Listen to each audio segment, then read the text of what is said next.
Hi, friends, and welcome to Me Living Approved, where I do real talk through my life experiences. Join me as I share my thoughts today.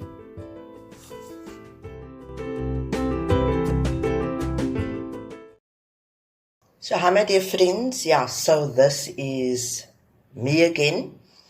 Last official podcast for 2022.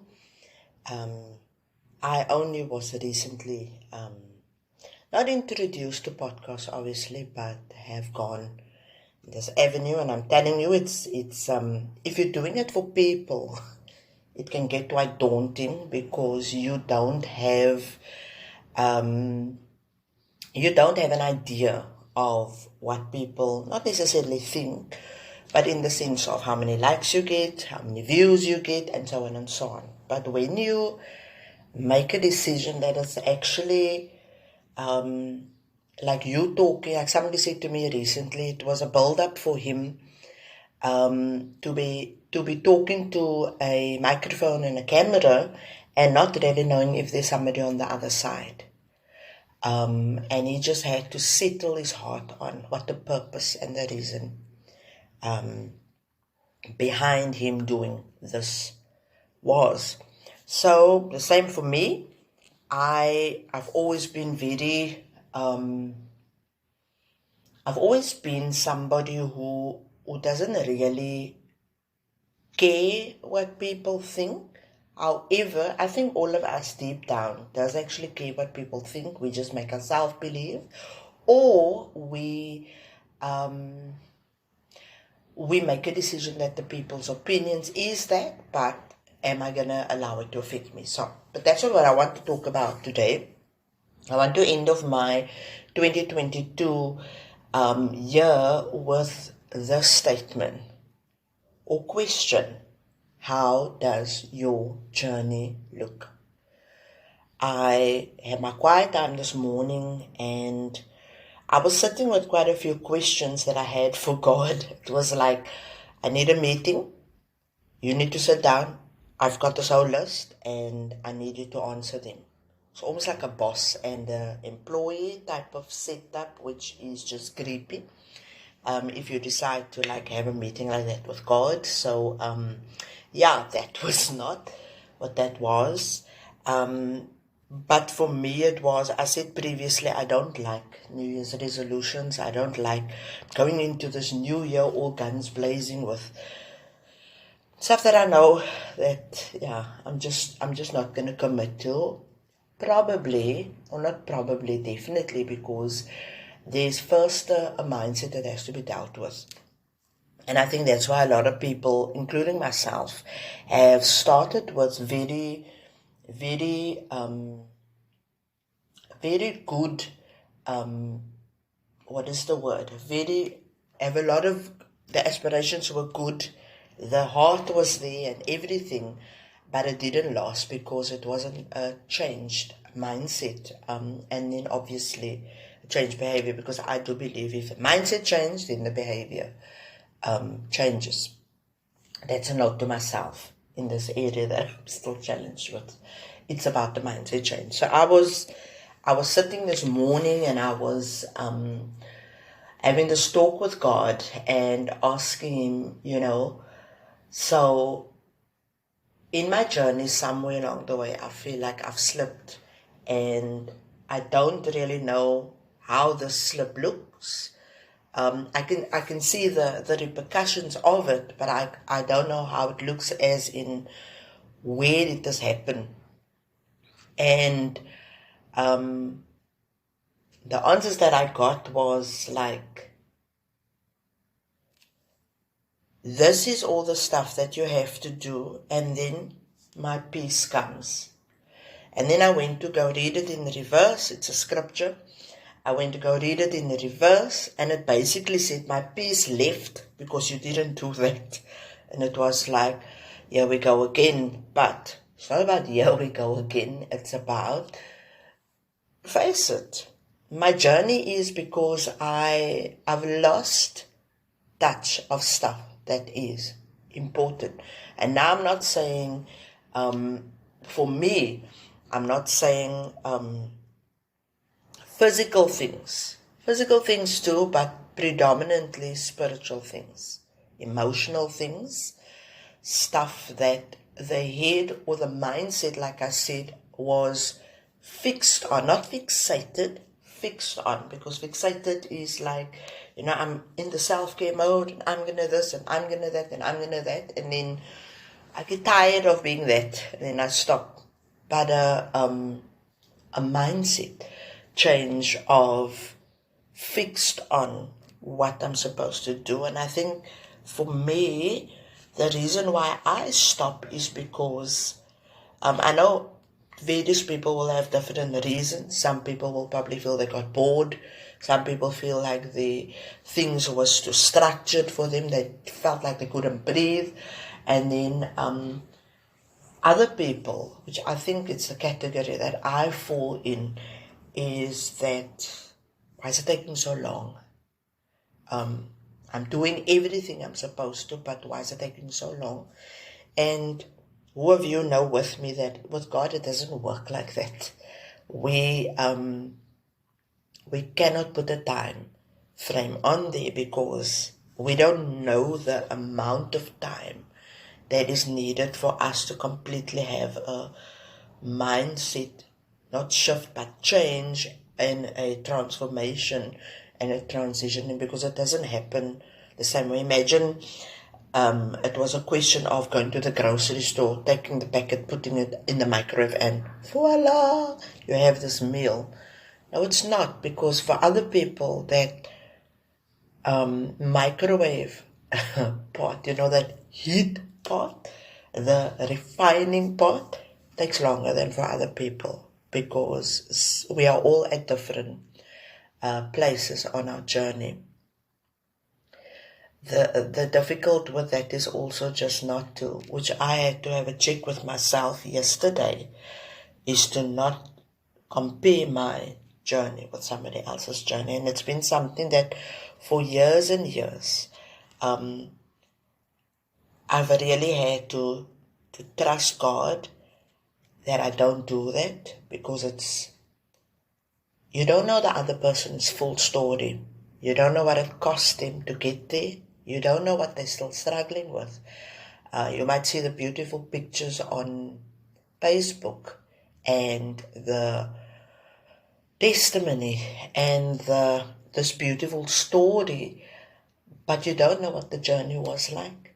You don't even know where the person still is on their journey. And yet you feel, or I sometimes feel that, why is mine taking so long? And there's so many portions of scripture and statements and slogans and books and things that we can read about waiting, waiting, and obviously waiting on God, waiting in God. And I'll talk about that some other time, but the reality of it is that, I don't know about you, but for me it's a difficult process, because it's about really trusting that what you are experiencing right now is part of this bigger plan, without having the wrong idea of, Lord, you're making me suffer because you want to teach me. Because that's a very dangerous place to be in, because you can lose the heart of God doing that. Because you can make yourself believe that He sees you suffering, He's allowing it, and He's not doing anything about it. Or the alternative is to look at it and say, this thing is going to bring something good out of me. And yes, God is in the background, He's in charge, and He can lead and He can change, snap it just like that. But maybe the shifting should not be on God, but on myself. Listen to me when I say that.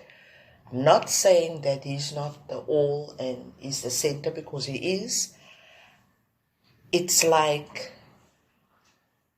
I don't know about you, but I feel sometimes, like today, I feel like we're putting all of the responsibility on Him.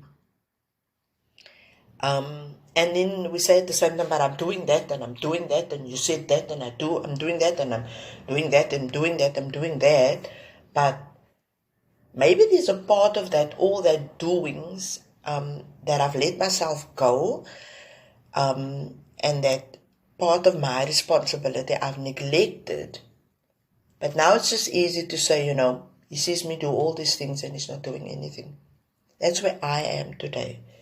Like, in this specific area of my life, it's taking a little bit longer than I expected.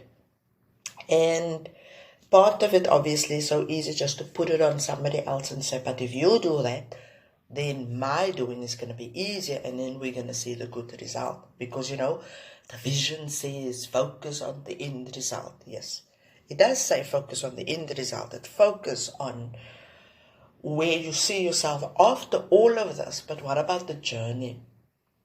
The journey is about where I identify things that is derailing me. I also identify things that I've learned about myself that is good. I think sometimes when we are on this journey, and it's especially a journey where it's a painful journey, we notice all the things that we should stop doing.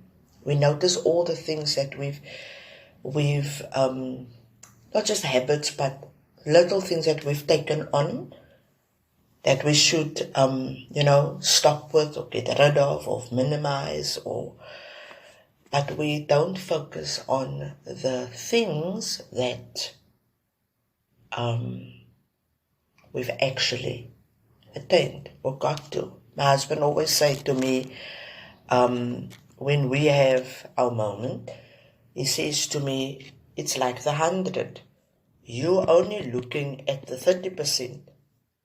Instead, you're supposed to be looking at the 70%. Now, at that point, I do not want to hear that. I don't want to hear him tell me if I've asked him to do something and he didn't do it. I don't want him to tell me, focus on the 30%, focus on the times that he's done it. I want to talk about the times that he's not doing it right now. And though it's difficult to admit it, and he's obviously going to listen to this, because he does, it's the truth. Whether I want to admit it or not, whether you want to admit it or not, we need to focus on the whole 100, the 70, as well as the 30, because the 70 tells me it's moving. The 30 is telling me I need to get from 30 to it's almost like the side of the the side of the pool, and that side of the pool I need to swim to the 70%. And that's journey.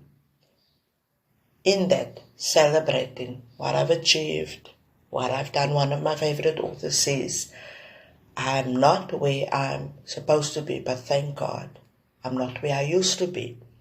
And during our Christmas Eve service, I was sitting there and our pastor was calling up people who wanted to surrender their lives to God and who wants to make a quality decision for their life. And I was sitting there and I was watching everybody in that building. And I shared with my husband afterwards, I said, each and every person sitting in that building has a story to tell. How their journey started, what their aim is in this journey, where they want to reach, vision board, and where they are on their journey right now. Each and every person you meet on the street, every person, the packer at the shop, the cashier, a family friend, the person who does whatever, who you see, has that story, and each and every one of us is on our journey. Our journey, the current place or position we find ourselves on that journey is all just at different places. But if I'm now going to look at myself at where I'm stationed on my journey at the moment, and I look at somebody else who's stationed either in a poorer state than me, I'm not talking about if you can visibly see the outworking of it, or you see somebody that is visibly ahead of you and benefiting off that good choices, that place where they are. It might make one feel that, like with the one that's in a poorer, lack of a better word, state, you might feel very good about yourself because I'm not there anymore. Or if you look at the person that's so-called ahead of you, but the person's not really ahead of you, they're on their journey. Because their journey might be on a scale of 10, where yours is on a scale of 50. So you're getting to 20 and them getting to 45. Or them getting on the scale of 10, they at 9 already, but you are on a scale of 50 and you are at 25, is in ratio about the same. But now you see that person is way ahead of you and you start comparing. But my journey and your journey is an individual journey. Not a lone journey, a single journey. And though we can compare our journey, not the bad compare, doing the similarity, the comparison one, it's not going to work. And I'm saying this, it might not come out right, but it's like even saying, maybe if that person did that, so maybe if I start doing that, then I will also not necessarily be there where that person is, but I would move. It would just be that I would be where they are. That's a copy of somebody else's journey. So, if this post sounds somber today, it's not somber.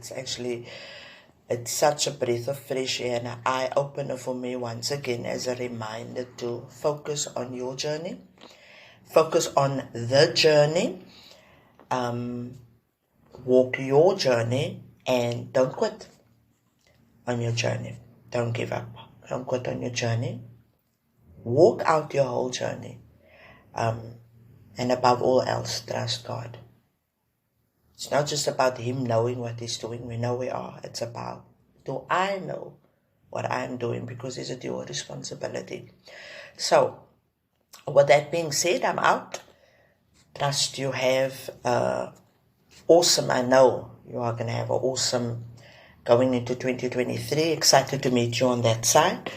And let's focus on our journey.